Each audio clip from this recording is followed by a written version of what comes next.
may isang punto rito ngayon na pinagpepiestahan ng ilang pong supporters ng dating Pangulo, no? Yung pong pagbasa ng court officer. Opo, nito pong ang kaso no, na kinakaharap ng dating Pangulo. Nabanggit niya nga rito, letter A, murder of at least 19 persons, no?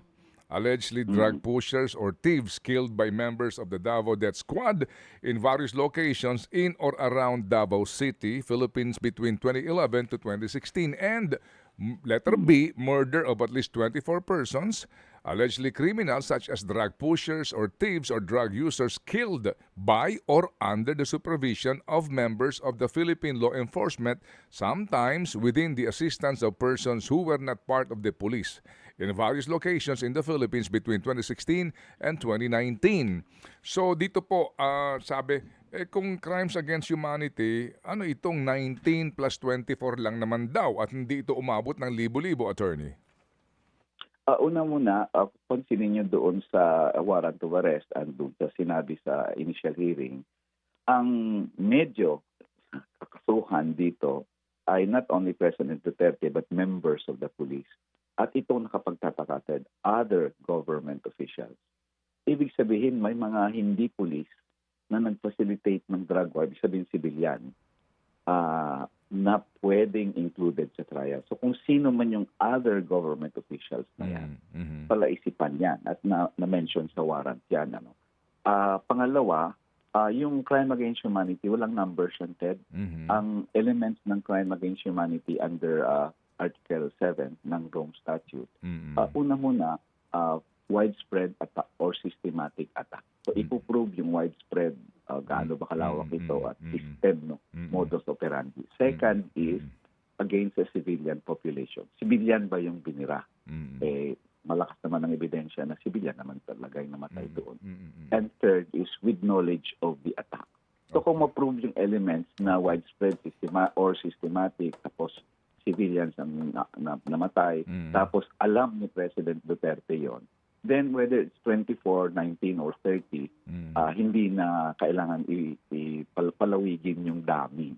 A president who conducts a widespread or systematic attack, killing 34 or 50 people, part na yan ng kumbaga ng crime against humanity. Pangalawa, Ted, it is for the purpose of requesting for a warrant of arrest.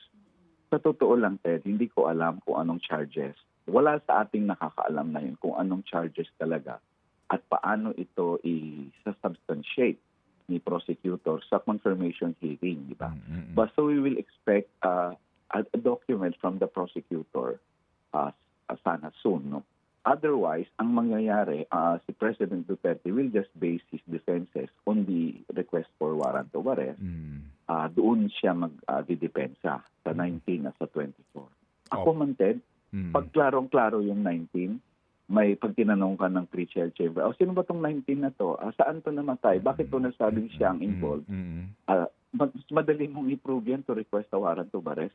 Pag magbanggit ka ngayon ng 1,000-libo dyan, kung tinanong ka ng pre-trial chamber, sino tong mga to? Saan to pinatay? Di malito ka na ngayon kasi grabing yan, data yan. So sa akin, hindi ko nakita yun na major thing doon sa request for a warrant.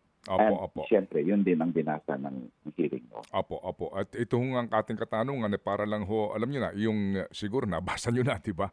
Yung mga informasyon ay pinakakalat nga na dito pa lang, mali na ito kasi ang sinasabi nila, libo-libo, pero ang nabanggit nga lang dito sa pagbabasa nga ng sakdal ay 19 and 24, no? Na alleged victims nga po ng EJK. Go ahead, sir. Meron kayong gustong idagdag? Alam mo, Ted, wala talagang nakaalam ng total numbers noon. Nobody really knew kasi grabe, overwhelmed pati media. Sa media lang kami nagre-require noon. Pero kami, when we filed the complaint sa ICC, we based it on the number na sinabi ng police. Inamin kasi yan ng PNP and ng gobyerno ni President Duterte na at the time we filed the complaint was 4,275.